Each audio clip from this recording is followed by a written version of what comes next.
Krishnamurti, in dialogue with Dr. Alan W. Anderson. J. Krishnamurti was born in South India and educated in England. For the past 40 years, he has been speaking in the United States, Europe, India, Australia, and other parts of the world. From the outset of his life's work, he repudiated all connections with organized religions and ideologies and said that his only concern was to set men absolutely, unconditionally free.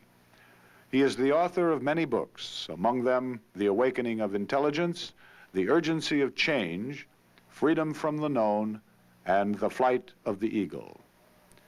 This is one of a series of dialogues between Krishnamurti and Dr. Alan W. Anderson, who is professor of religious studies at San Diego State University, where he teaches Indian and Chinese scriptures and the oracular tradition.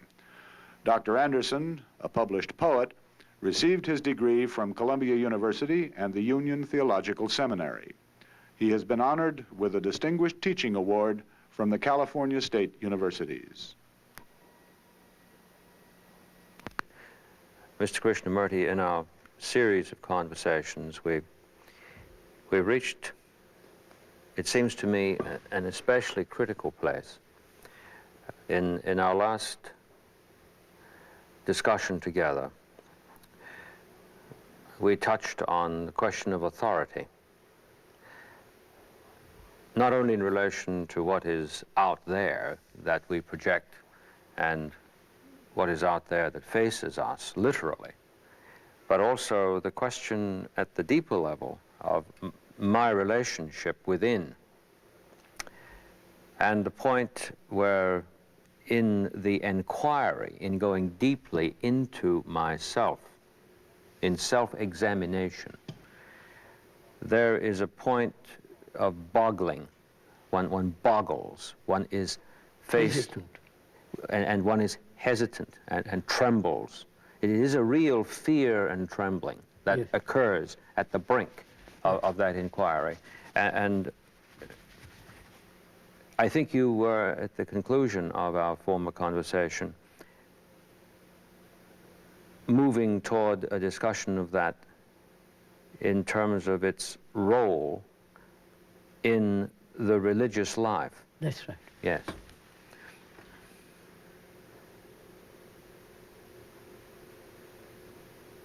So why do we hesitate? That's what comes to what you're saying. Why do we not take the plunge? That's what you're asking. That's what I'm asking, yes. Why is it always coming to the brink and withdrawing, running away? Why don't we see the thing as is and act? Is it part of our education that has cultivated function, enormous function? We give tremendous importance to function. As an engineer, as a professor, as a doctor, and so on, so on, functioning in a particular technique. And we have never cultivated or encouraged or inquired into what is intelligence. Where there is intelligence, there won't be this hesitation. There is action. I mean, when one is very sensitive, you act. That sensitivity is intelligence. Now, in education, as I've observed it both here and in India and other parts of the world, education is merely the training the mind to function to the dictates of society. So many engineers are wanted. So many doctors are wanted. If you get into a profession where there are few, you might make more money. You have to watch out for the glut. Glut. Yeah, don't become a too scientific. There are enough science, or Yes. whatever it is. Oh dear, yes. So we are encouraged and trained to function in the field of activity as functions, careers. Now, we hesitate to enter or plunge into something that demands all your attention, Yes. not fragmentary, all your attention, because we don't know what to measure. We know how to measure function. Here we have no measure. Therefore I depend. Therefore I won't reason here, because I don't know how to reason. I don't say to a man who says, I know, I say, what do you know? You only know something that's gone, finished, dead. You can't say, I know something that's living.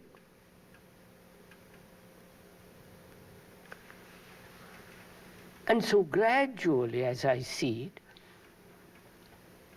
the mind becomes dull, restless.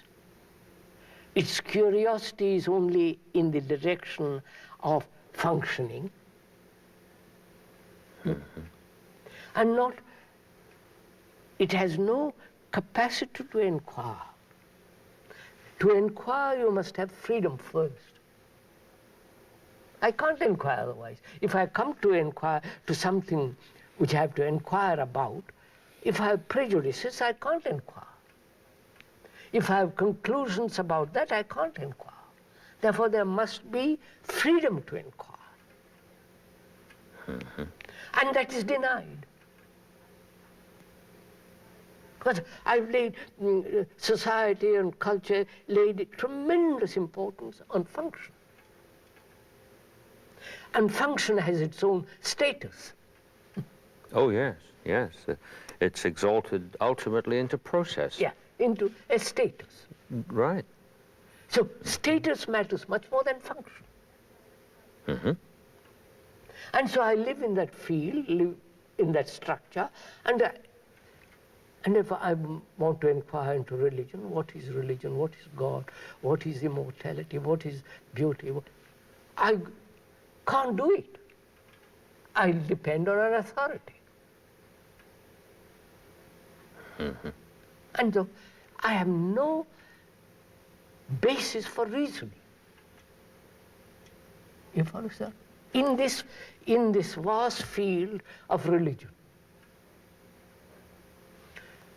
So, it is partly the fault of our education, partly our incapacity to look at anything objectively.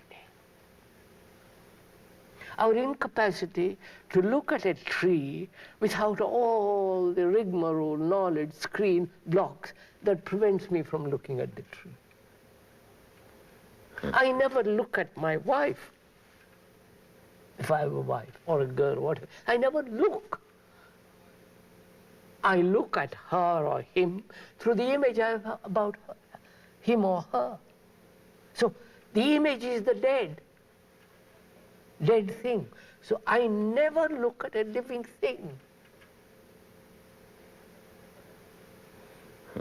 I never look at nature with all the marvel of it, the beauty of it, the shape, the loveliness of it, but I'm always translating it, trying to paint it, write about it, or enjoy it. You follow? So, from that arises the question, why do human beings accept authority, obey? Is it because they have been trained in the field of function, where you must obey to learn? You follow? You can't just, yes. No, it has its own laws built in. It has its own disciplines. Exactly. It has its own laws, its own ways. Because I have been trained that way, I bring that over here into the field of religion, to the field of something that demands freedom. Freedom not at the end, right from the beginning. Mind must be free from authority from the beginning.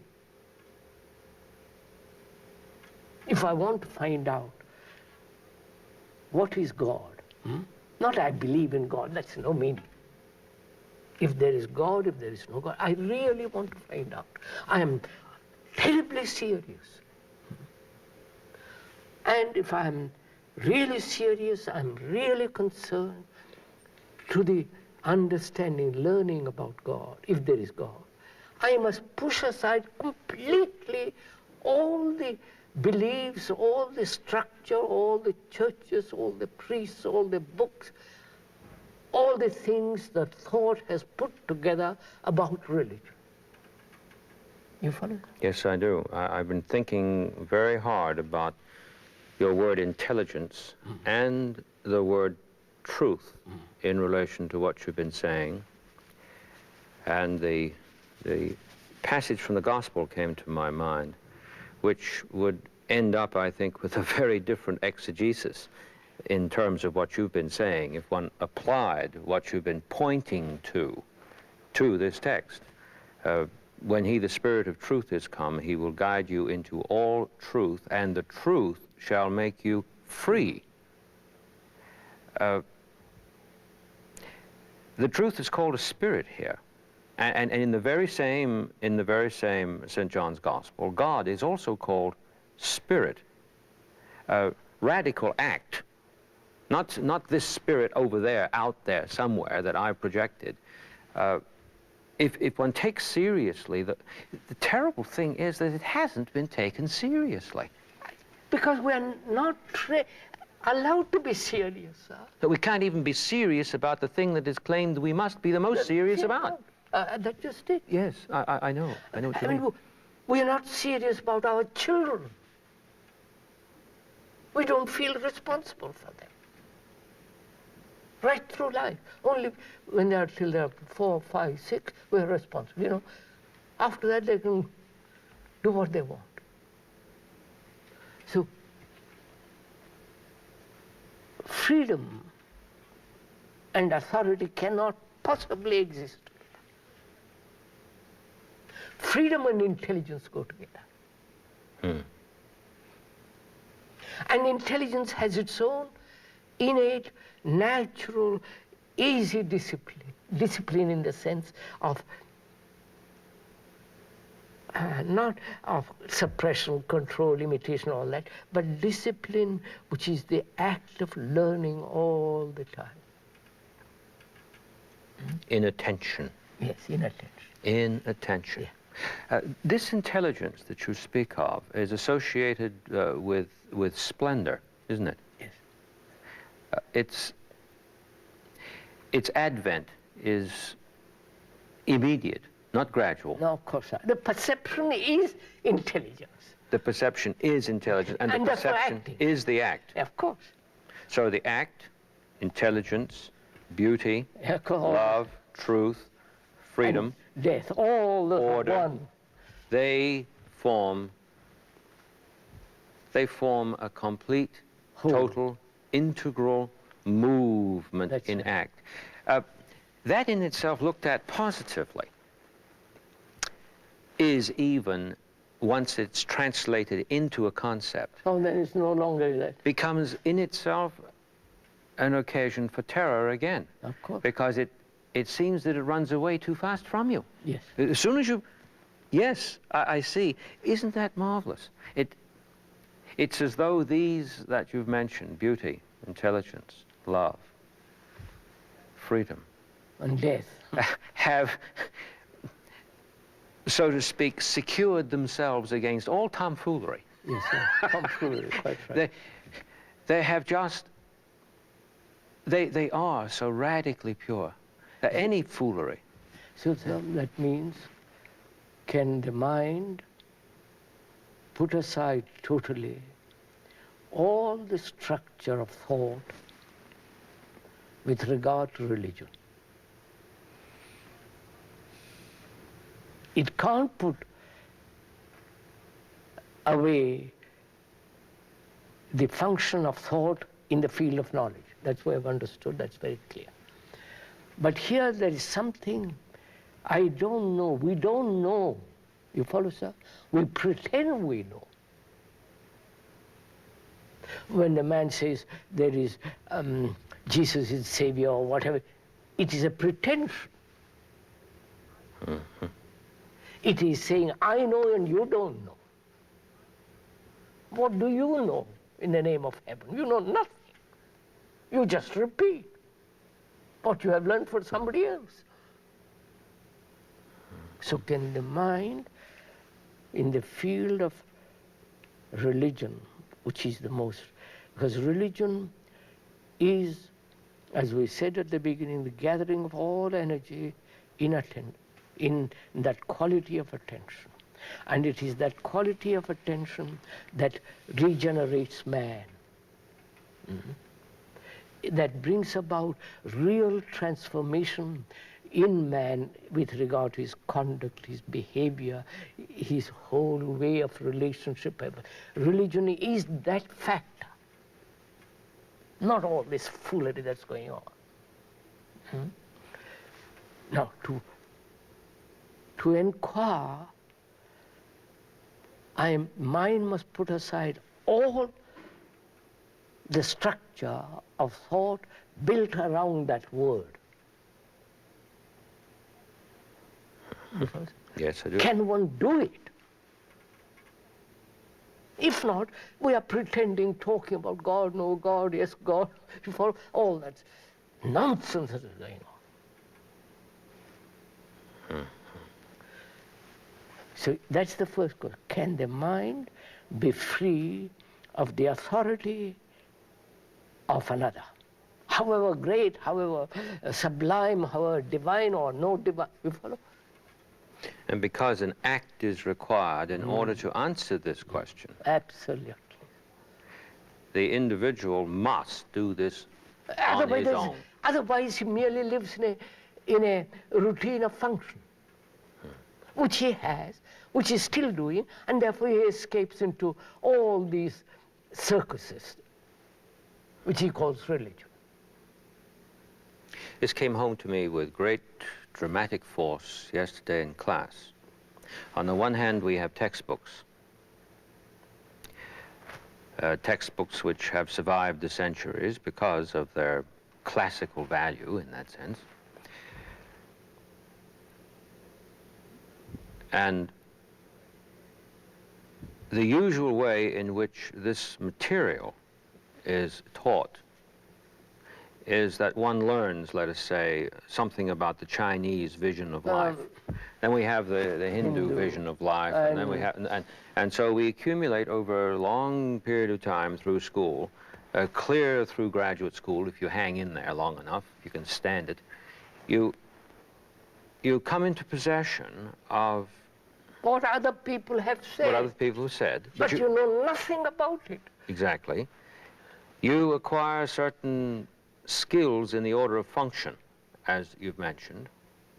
Now the teacher has a problem. I'm thinking of these schools that you have referred to in India and the one that will be in Ojai. There is a body of material here. Clearly, the teacher must be in possession of knowledge in the order of functional operation, procedural techniques, and so forth. He simply has to know. The child is going to read books. Of course. In these schools that you've mentioned, is going to read. They do. They read books. Books that all of them haven't been written necessarily by somebody who is undertaking to do the thing that goes on between the students and the teachers in these schools. Now the teacher must handle this written material in books in a way to indicate to the child, the young student, the older student, that it is possible to read this material without being self-divided in doing it. And also, what would you do if there was no book? You'd be in the same position. Now, if there was no book, nobody say tradition, you had to find out for yourself. But that's what we're asking him to do with his book, aren't we? Are we? No, no, not in general, but in this new approach. Of course. Then In the new approach, we must somehow bring the book and the other. bring the book and the other And together. freedom. And the freedom. Book and freedom. Yes, this is what hit me with such shock yesterday in class. And I immediately felt radically responsible for doing this, Yes. insofar as I could. And I was surprised to see that though the students were extremely hesitant, Yeah, of course. there was a lot of anxiety there, real fear and trembling. What of health they possessed did assert itself, and there was a tremendous interest in the possibility. But then there was the hesitation that somehow Yes, wasn't passed. Go ahead. The hesitation is there. And I have this feeling that this has happened through the centuries with persons who have seriously studied Scripture, since we were talking about religion. Sometimes you can detect it in their very commentaries, in their very writing. They come right up to it, and miss it. and then they can't Make it. push it over. They can't go I understand. beyond the point. That's it has been my fortune or misfortune to talk great deal. Everybody comes to that point. And say, please, what am I to do? I've reached that point, I can't go beyond. So look at it this way, if I may suggest. If I had a class, I wouldn't talk about the book first. That's a freedom. You are second-hand people. Don't pretend you are not. You're second-hand, sloppy, shoddy people. And you are trying to find something that is original. The reality is original. It's not colored by all the priests in the world. It's original. Therefore, you must have an original mind, which means a free mind. Not an original painting, a new picture, a new this, that's all Tommy Rock. But a free mind. A free mind that can function in the field of knowledge, and a free mind that can look, observe, learn.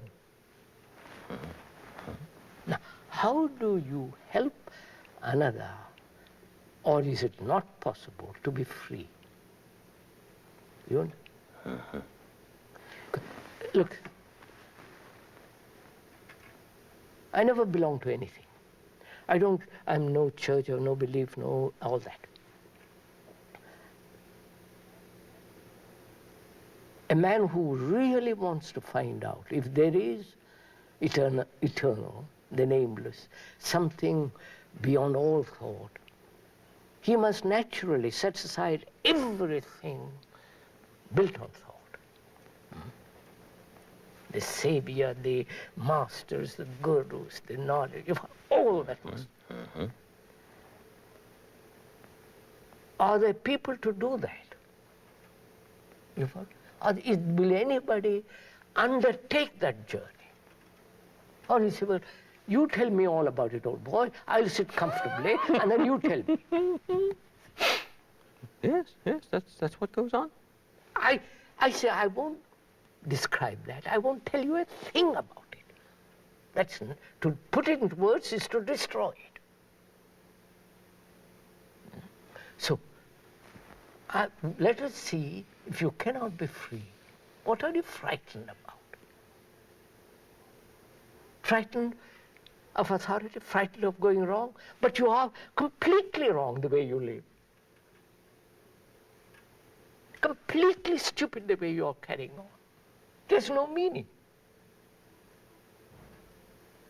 You follow, sir? deny the spiritual authority of every kind. Because what are you frightened of? Going wrong spiritually? They are wrong, not you are wrong, because you are just learning. They are the established in unrighteousness.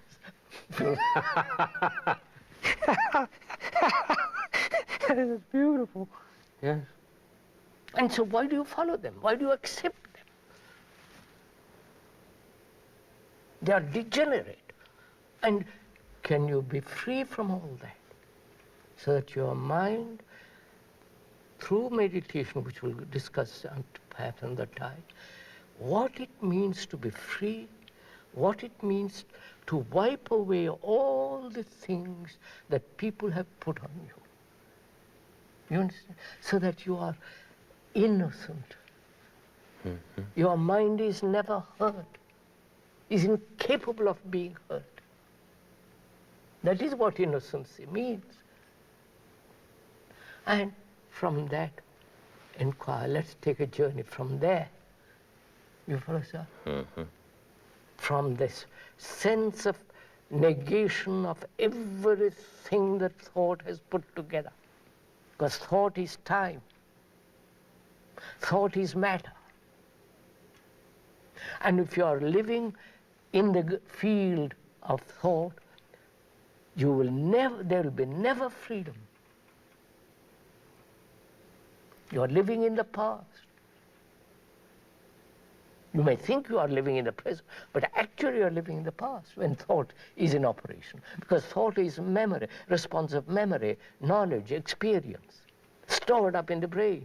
And that knowledge, experience is the expression of thought. Unless you understand that and know the limitation of thought, you can't enter into the field of that which you call religion. You follow, sir? Unless this is told, repeated, shown to them, they can talk endlessly about books. This comes first. Then you can read the books. Yes. So the Buddha never read a book. He listened, watched, looked, observed, fasted, say all that's rubbish and threw it out. I just noticed something that you said. One must keep on repeating this again. In different ways. In different ways, and again. I'm speaking now about teaching. This point of hesitation is the point where something will or will not get born. That's right. That beautiful expression in earlier conversation of ours that you used, incarnate now. Now, yes. So we're on the brink, where, in the words of Ortega I mentioned earlier, rocking back and forth on the brink of a new event, and we're not over the line. There is nothing that any of us can do at that point with respect to the terror of the one who hears this, including my own. I'm not dividing myself from this doing together with the student, since I am a student in this activity. Quite. So here we are, student among students. And there's this boggling, this fear and trembling. And nothing can be done other than simply encourage. And tell them, wait, stay there. Hold. Hold. Doesn't matter if you wobble, but keep on wobbling. Don't bolt. Don't run away. And so this is said in different ways over and over again. Now I understand what you meant by saying, now let's start the class 10 minutes With this. with this. We don't open the book. That's right. Yeah, we don't open the book. We start with this. And then when the book is opened, perhaps the word for a change will disclose itself. That's right. Because intelligence has broken out. Oh, that's right. And behold, it's all splendid. Yes, yes, yes, please, I didn't mean to interrupt you. I just wanted to make sure that I have, it's terribly important that I understand this. Because this is students rush from one class to the other. Because the period is short, run. From mathematics to geography, from geography to history, chemistry, biology, run. And if I was one of the professors, teachers, I'd say, look, sit down, be quiet for 5 minutes, be quiet. Look out of the window if you want to, see the beauty of light or the water or the leaf and look at that, this and that, but be quiet. We teach in classes that don't have windows now. Of course, naturally. Yes, I was just being facetious. Of course, sir. But not only facetious, it's a horror. Horror, that's what. Yes, you go are ahead. trained to be functional. You follow, sir? I know. Don't look at anything else, but be monkeys. And my child is brought up that way. Yes. It is appalling. The classroom's a tomb. Yes. So I say, sit quiet. Then after sitting quietly, I talk about this first. I've done this in the schools. Talk about this. Freedom, authority, beauty, love, all that we have been discussing. Then pick up your book. But you have learned much more here than in the book. Oh, yes.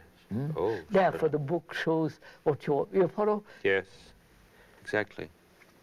Exactly. The book is seen. Book becomes a second-hand thing. Yes. It's seen with a clean eye. That's why, sir, I personally have never read a single book of all this.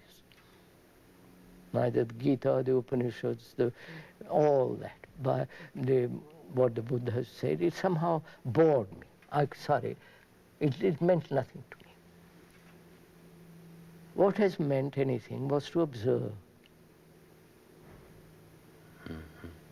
Observe the very poor in India. Observe the rich, the dictators, the Mussolinis, the Hitlers, the Khrushchevs and Brezhnev, and all, watch them in a politician. And you learn an awful lot. Because the real book is you. Do you understand? If you can read your book, which is yourself, you have learned everything, except the functional knowledge. So, when there is self-knowing, authority has no meaning. I won't accept. Why should I accept these people that bring truth from India? That's not truth they're bringing a tradition. What they believe. So, can the mind put away everything that man has talked or invented, imagined about religion, God, this and that? That means can this mind, which is the mind of the world, which is the mind of common consciousness, can that consciousness empty itself of all the things man has said about reality?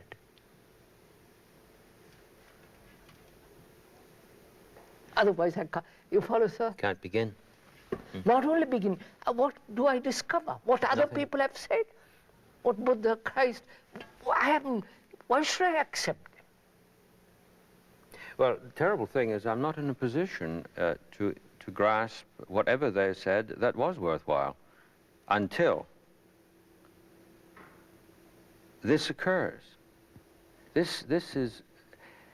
So freedom, sir, is an absolute necessity. Oh, yes, absolutely. But none of them say this. On the contrary, they say, freedom will come to you much later. Be in the prison for the rest of your life. When you die, you'll have prison, you'll have freedom. That's what they're preaching, essentially. So, can the mind, the heart, and all the storehouse in the brain be free of the things that man has said about reality? So that's a marvelous question, you understand, sir? Oh, I do.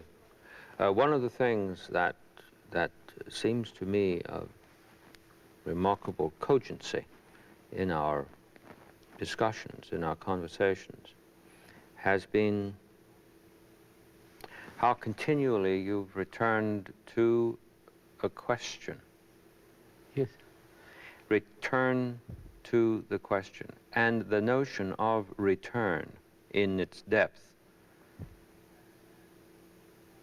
has, it seems, if I followed you correctly, been quite erroneously presented. The return has been presented as a movement to an answer. Quite. But that is not a return. No, of course not. No, because the turn is toward that original that you mentioned. Therefore, it is to the question, not to the answer at all. Quite right. Is Quite right. You know, I was staying once in Kashmir, right among the mountains, and a group of monks came to see me, freshly bathed and everything, done all the ceremony and all that, had come to see me. And they told me, they said they had just come from a group of unworldly people who were super monks, who are very high up in the mountains. And I said, they're totally unworldly. I said, what do you mean by that word, sirs? He said, they've just left the world. They're no longer tempted by the world. And they have this great knowledge of the world. And I said, when they have left the world, have they left the memory of the world? The memory, the knowledge which the world has made, you follow? Which the gurus have put together, the teachers. He said, that's wisdom. How can you leave wisdom? I said, you mean wisdom is bought through a book, through a teacher, from another, through sacrifice, torture, renunciation? You follow, sir, their idea? That is, wisdom is something you can buy from somebody else. Mm-hmm. They went up the mountain with all this baggage. Baggage, that's right. That's exactly what I said. All the baggage which you have put away, the world you have put away, but you carry their baggage. You follow, sir? Oh, goodness me. So that is really important thing to if a mind is really very serious, to find out what religion means. Not all this rubbish. I keep on repeating because that seems to be mounting, growing. But to free the mind from all the growth, accretions. And therefore, which means see the accretions. See all the absurdities. It throws a very, very different cast on our word worldly. Yes, that's just it. They're going up the mountain in order to leave the world, but they're taking immense pains to take it with them. Yeah, that's right. That's what they're doing when they go into the monastery. Of course, of course, of course, of course, of course. Goodness. Accretions, incrustations. So can I come back and the mind be completely alone, not isolated, not withdrawn, not build a wall around itself, say, and then I'm alone. But alone in the sense that aloneness that comes when you put away all this, all the things of thought. You understand? Mm-hmm. Because thought is so clever, cunning. It can build a marvelous structure and call that reality. But thought is the response of the past. So it is of time. Thought being of time cannot create something which has no time. Thought can function in that field of knowledge, it is necessary, but not in the other. And this doesn't need bravery, it doesn't need sacrifice, it doesn't need torture. Just perception of the false. To see the false is to see the truth in the false. I don't know. To see the false is to see the truth in the false. Of course. I must repeat that again. To see the false is to see the truth in the false.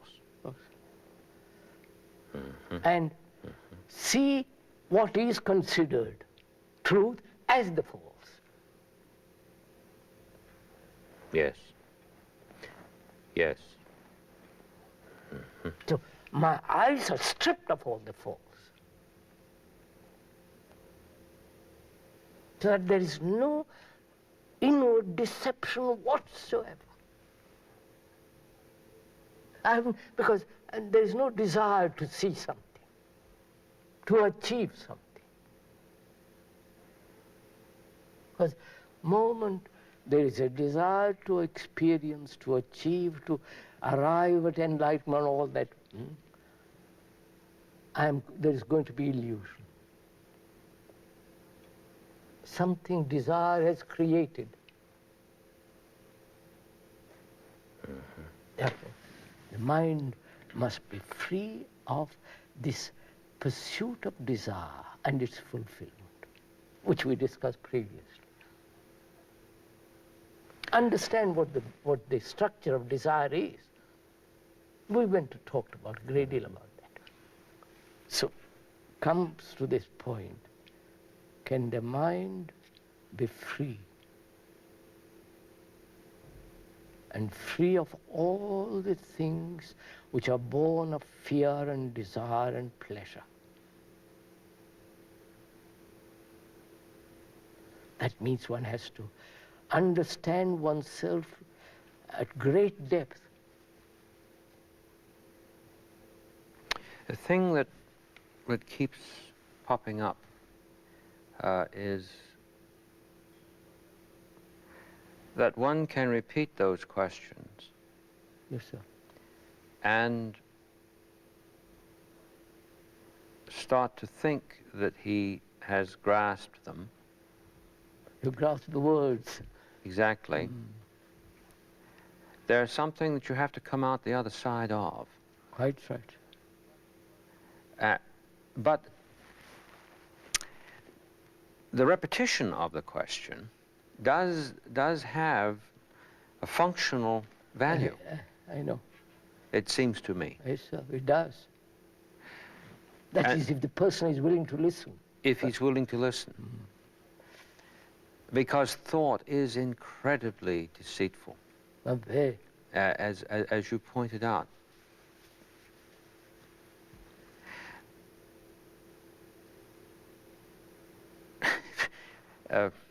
Goodness, I was just thinking of poor old Jeremiah's words. The heart is desperately wicked and deceitful above all things. Surely he must have Tasted something. Yeah, and of course, as with the whole line, we did them in. You know.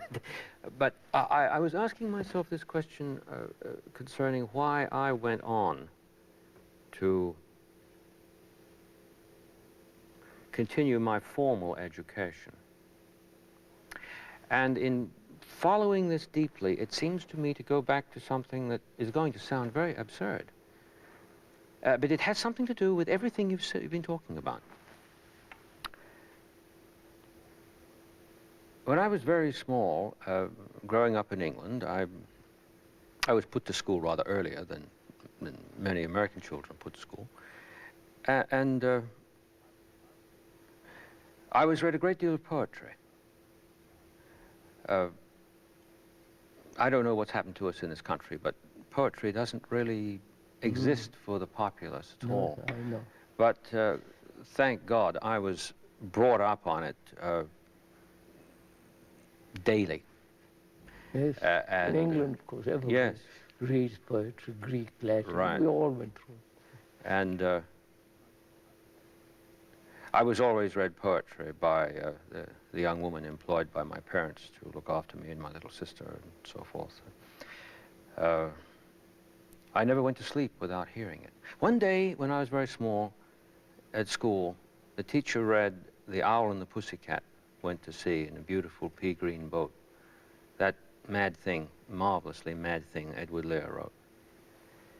Edward Lear, yeah. Yes. and you know, I was never the same again. And I know now why this sounds absolutely absurd. I came to experience in language a splendor that I never lost touch with, despite all the struggles I had with my teachers. I had a bad time in school. To get to the end of formal education and have to say that doesn't sound very good, but I did. I had a pretty grim time. And one of the reasons for the grim time was my refusal to give this up. This Quite a pussycat, the boat. the fact that there's a bird and a cat in the same boat. Oh, yeah. And the man is describing what you've called act, movement, in which truth and beauty Yes, and so on move along. Oh, goodness. So I think we ought to, after coming up to this point, we ought to go very deeply again into the question of meditation. Yes.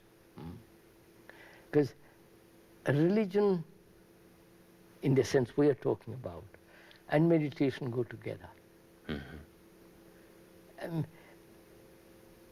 That means religion isn't just an idea, but it's actual conduct in daily life. Mm-hmm. Your thoughts, your speech, your behavior is the very essence of religion. You understand, sir?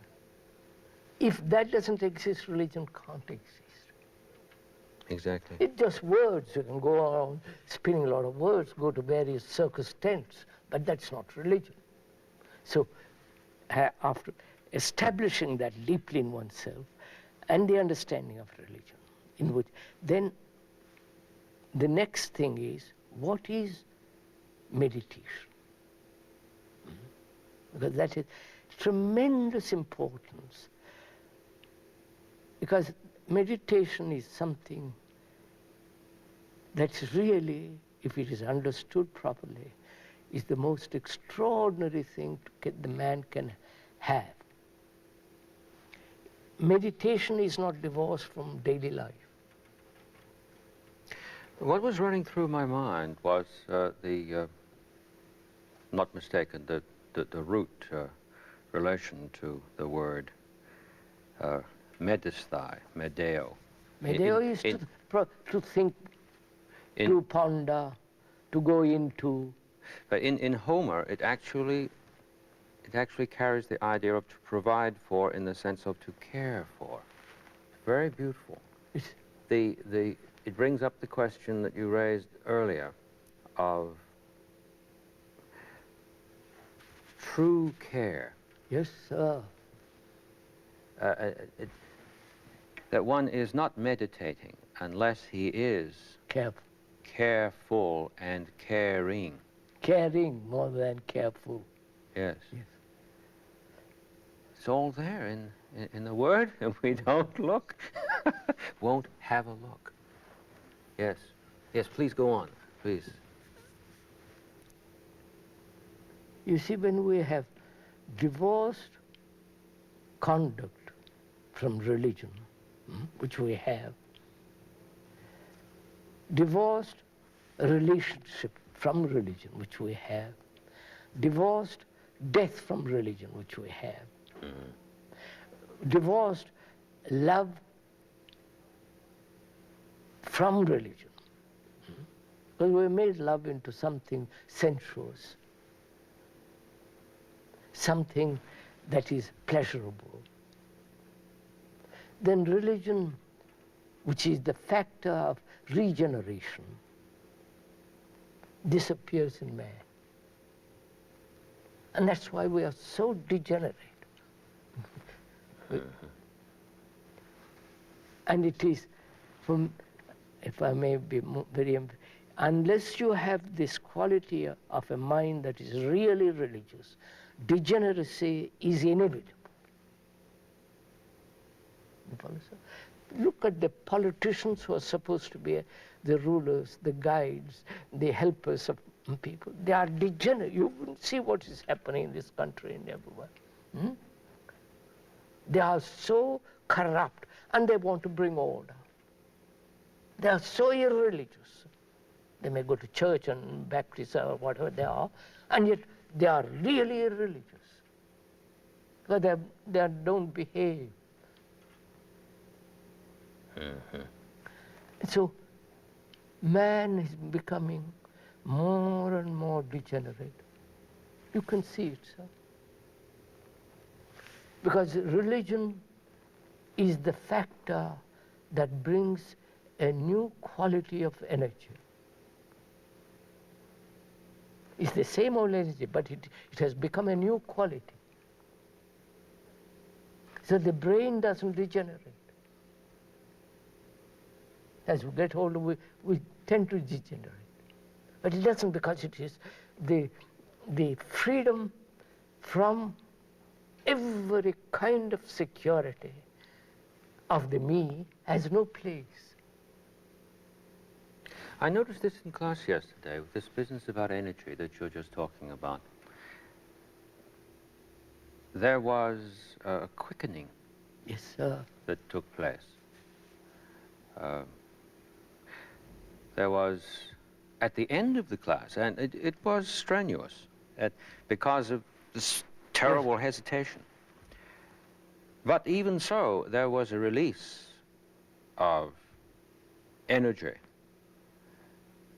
which has nothing to do with entertainment at all. People running to get their minds off themselves, as they say, which of course is nonsense. But they're just grinding themselves into themselves some more with it. But in this particular case, there was empirical demonstration of what you're saying. Something that is out there, it's to be seen, it's observable. And behold, it sprung up like a green bay tree. Yes, please go on. You see, sir, that's why the priests throughout the world have made religion into something profitable.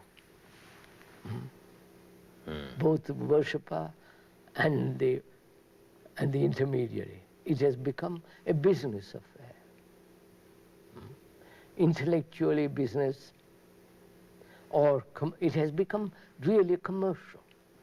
Not only physically, but inwardly, deeply. Do this and you will reach that. Utilitarian to the core. Which is commercial. Yes. And so, unless this put an end to, we are going to degenerate more and more and more. And that's why I feel so immensely responsible. Personally, tremendously responsible to the audience when I talk, when I go to the various schools in India. I feel I am responsible for those children. You follow, sir? Yes, of course, I do. I certainly do. I say, for God's sake, be different. Don't grow up like that. Look, I'm going to very, talk a great deal. And they begin to see, but the world is too strong for them. They have to earn a livelihood. They have to resist their parents who want them to settle down and have a good job, marry a house, all that business. Well, and surely. Public opinion, this overpopulation is much too strong. The tremendous weight of that tradition of the 4 stages of life. Yeah. Of course. So I said, let us find out if there are few elite, quote the word elite, yes, if I may use that word without any snobbery. Let's create a few. Really are concerned. Few teachers, few students. Even that becomes very difficult because most teachers they are not good at this or that and therefore become teachers. Mm-hmm. And you know what they are. Oh, yes. Oh, dear, yes.